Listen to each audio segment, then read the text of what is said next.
Okay, good afternoon. It's my pleasure to be joined by the County Executive of Nassau County, Ed Mangano, the County Executive of Suffolk County, Stephen Ballone. I want to thank them for their extraordinary responsiveness to this storm. We are also joined by the first responders who have been doing a magnificent job. Let's have a round of applause for the National Guard and for all the DOT crews and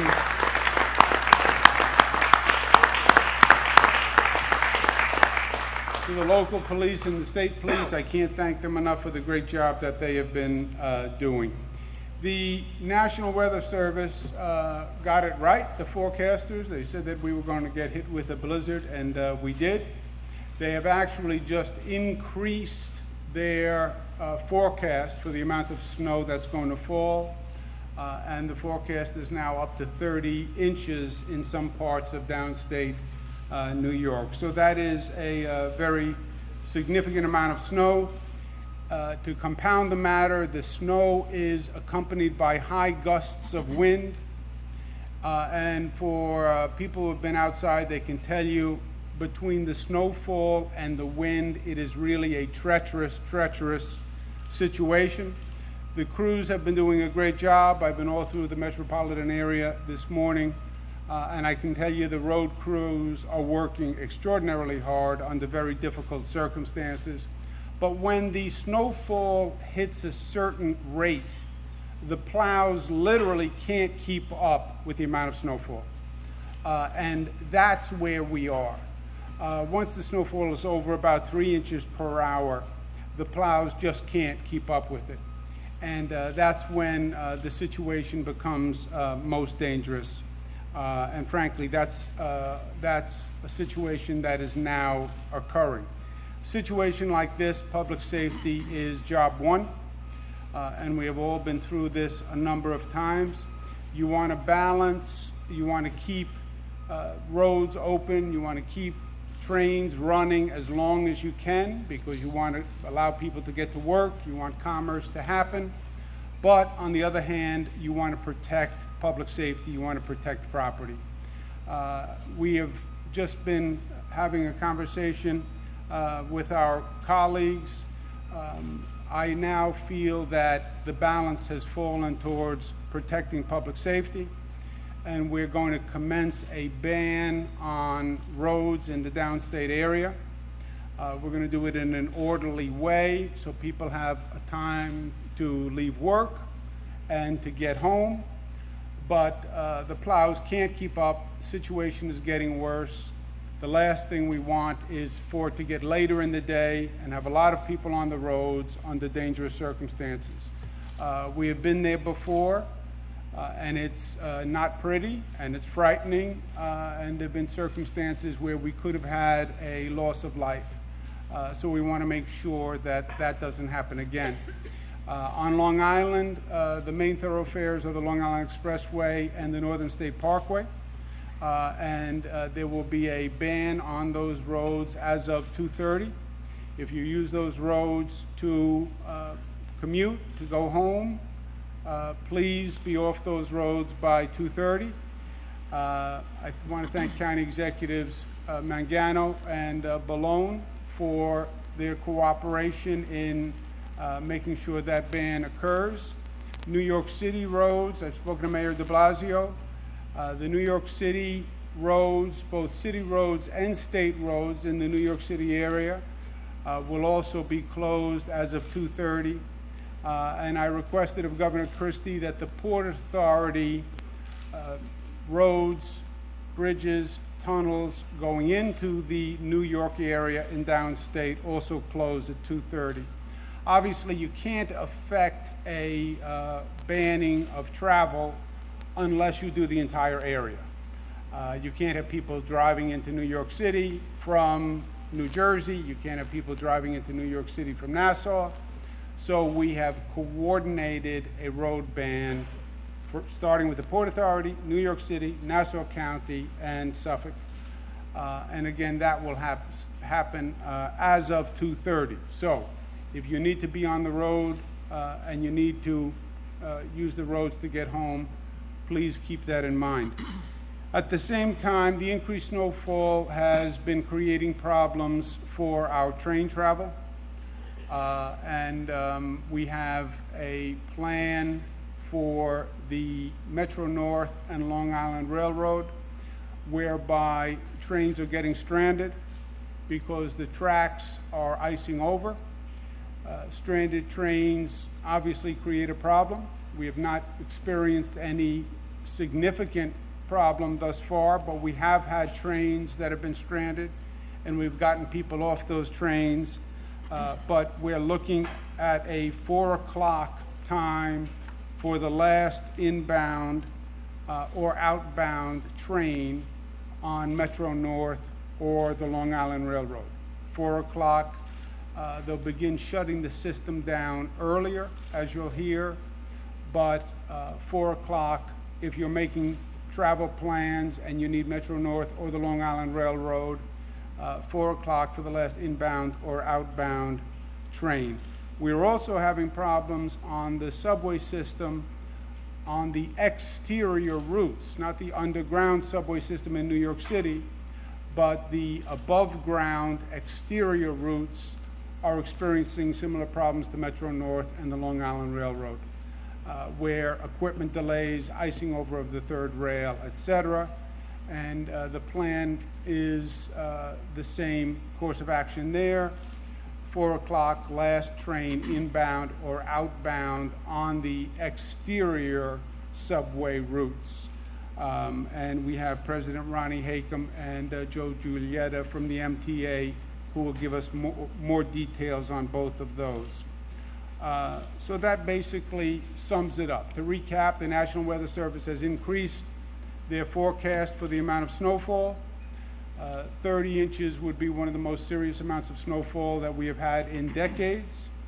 And to protect public safety, we're going to be closing down the roads, technically what's called a ban on travel, as opposed to a technical road closure. We don't have the physical capacity to close roads.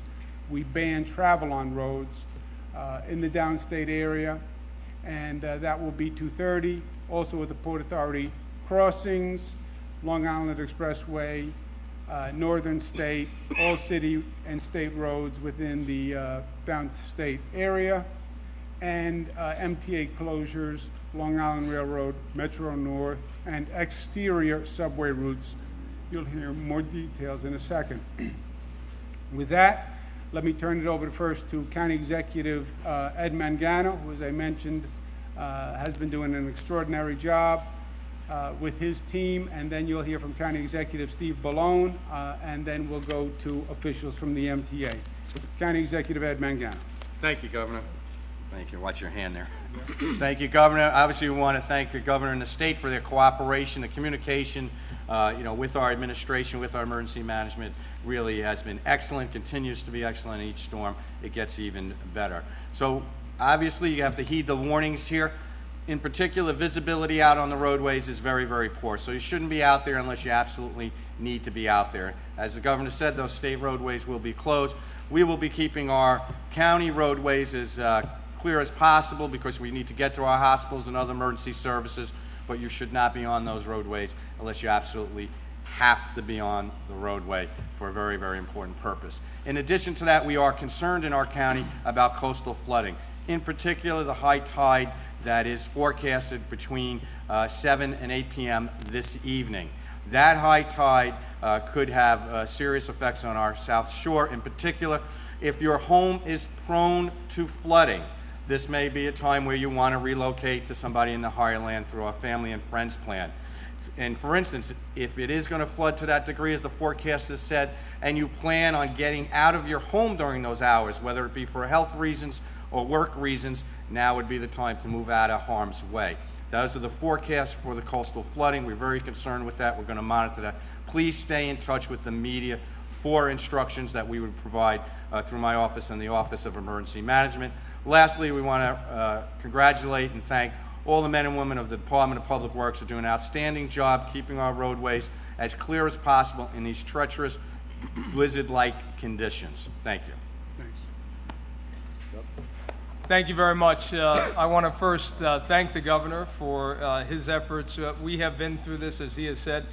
We've been through this a number of times, and over the last 4 years since I've been in office, we've seen a series of storms that have always, at the end of the day, been a little worse than, and sometimes much worse than predicted. So we coordinate very closely. The governor has been terrific from the start in providing resources that are necessary to help us do what we need to do on the ground here.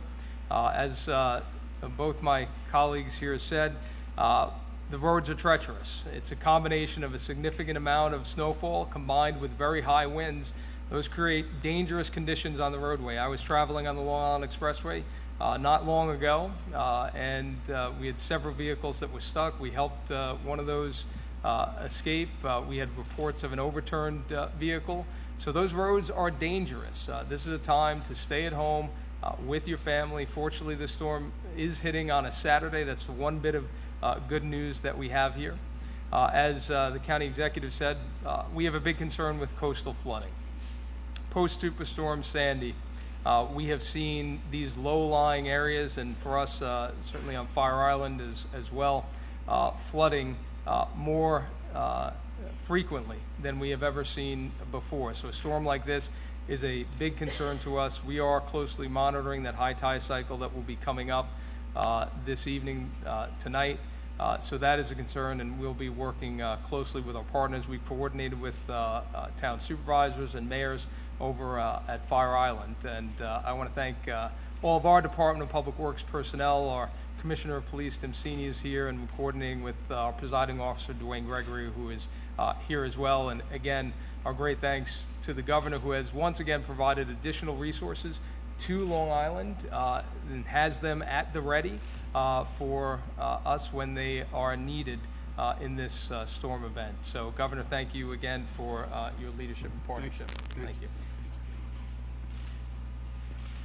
We'll now hear from Joseph Giulietta, who is representing the MTA, and then Ronnie Hakam, who is in charge of the New York City Transit System. Joe Giulietta. Thank you, Governor, and on behalf of Tom Prendergast and the entire MTA family, we are extremely grateful to the Governor and the staff for the support that we've received. We're also very grateful to the employees and family of the MTA who have all come in to make sure that we were providing service.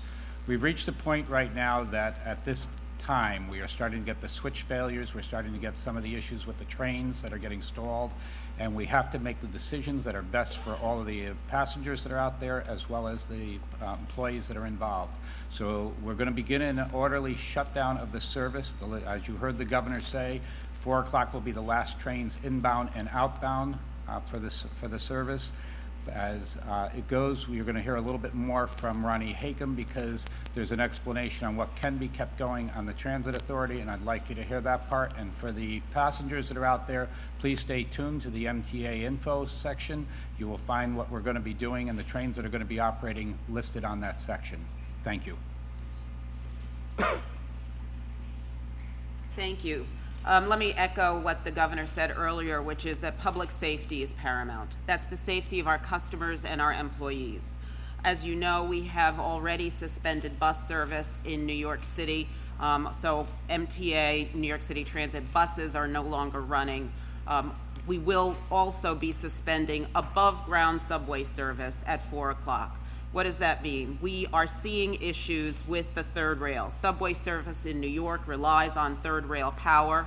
When our outdoor third rail gets ice or drifts or these blizzard conditions, there can be times when trains and subway cars in particular cannot run. That is a dangerous condition, obviously, for our customers as well as for our employees. So we are doing the best thing that we think is reasonable, which is to recommend that we suspend service on the above ground stations at 4 o'clock. In order to make that information user-friendly and readily available, we will be posting on mta.info an extreme weather service plan. That will be a map that will clearly indicate what service will be running, which is basically our underground service. So please go to mta.info, look for the extreme weather map. and you will be able to clearly see whether or not subway service will be running for you. Thank you.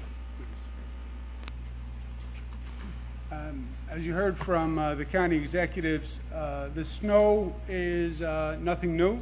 There's a lot of it, but we know how to deal with the snow. The wind is compounding the situation, but we understand that also. The most dangerous pitch from Mother Nature is the flooding. That is the greatest threat to public safety. That does the most damage. Flooding is a problem in some areas of New York City, low-lying areas, Brooklyn, Staten Island, etc., some areas off the Hudson, but it is most likely a problem on Long Island. And it's a problem that we've gone through before with Superstorm Sandy, with a lot of pain, a lot of hardship, a lot of loss, a lot of tears, and a lot of aggravation. So that is our primary concern now. This morning the high tide was basically okay, some minor flooding, but as you heard from the county executives, there's a tide tonight that we are concerned about, and we're organizing and we're prioritizing all our resources to be responsive to that. We have the National Guard that is on the ground. Nassau and Suffolk County have done an extraordinary job of organizing their resources. We have state police, so everything that can be done in terms of equipment, boats, high axle vehicles, etc., is in place. And rest assured that unfortunately we've had too much experience responding to these circumstances, but we're poised and we'll prepare for the worst and we'll hope for the best. I also want to thank all my colleagues for their cooperation. As County Executive Ballone said, this only works if we all work together, because in a situation like this, there is no Nassau County or Suffolk County or Manhattan or Queens. It's just one area that is affected by a storm. And the coordination has been extraordinary. And I want to thank County Executive Ballone and County Executive Mangano. I want to thank New York City Mayor de Blasio, who we've had numerous conversations all through the situation. And I want to thank Governor Chris Christie. It was my request that he close, the Port Authority close the bridges and tunnels coming from New Jersey to downstate New York. And I want to thank the Port Authority and the governor in particular for their cooperation. And all the men and women who are out there today, thousands and thousands of public servants who are doing extraordinary work under difficult circumstances. You don't see them, but they're driving the trucks and they're driving the trains and they're part of the DPW crews, and they left their family and they left their homes to come out and serve the public. And it really is inspirational and it's extraordinary. And we thank each and every one of them and we want them to be safe.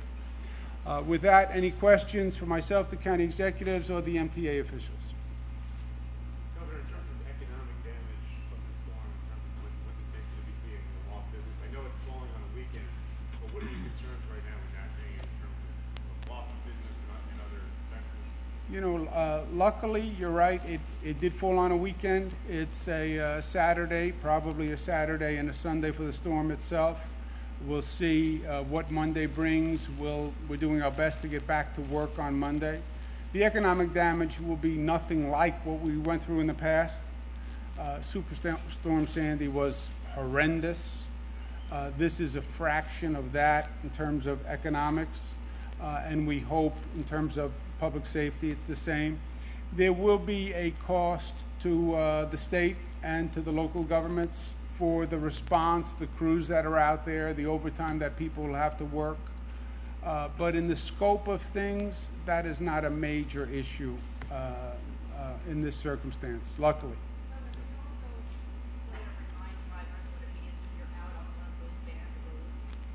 Well, first, you know, we've had the roads open during the day. But we've said all along, unless it is truly an emergency, you should not be on the road.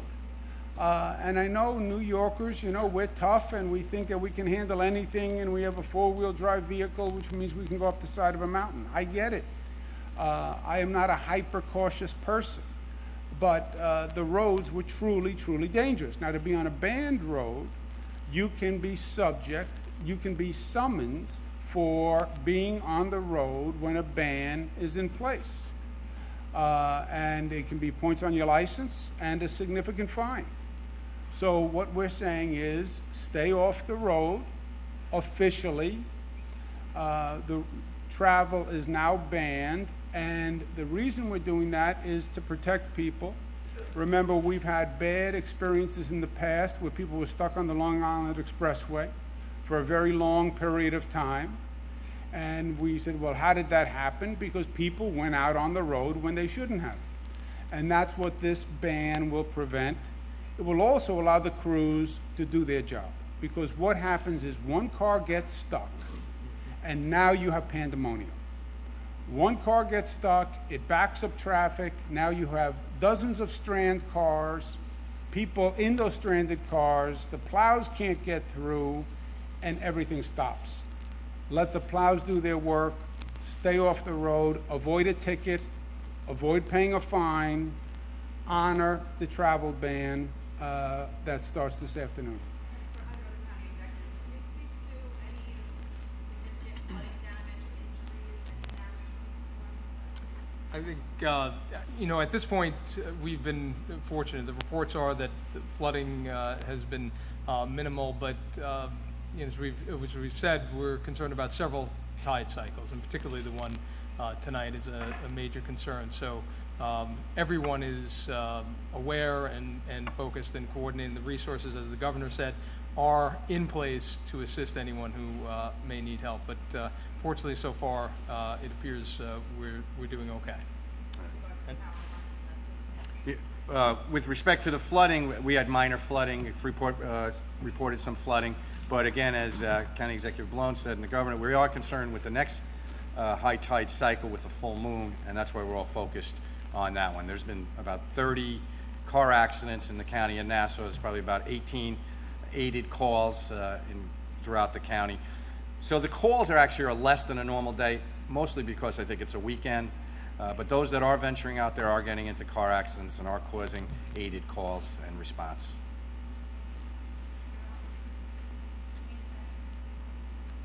Okay? All right, thank you very much. Thank you. Nicely done. Very good.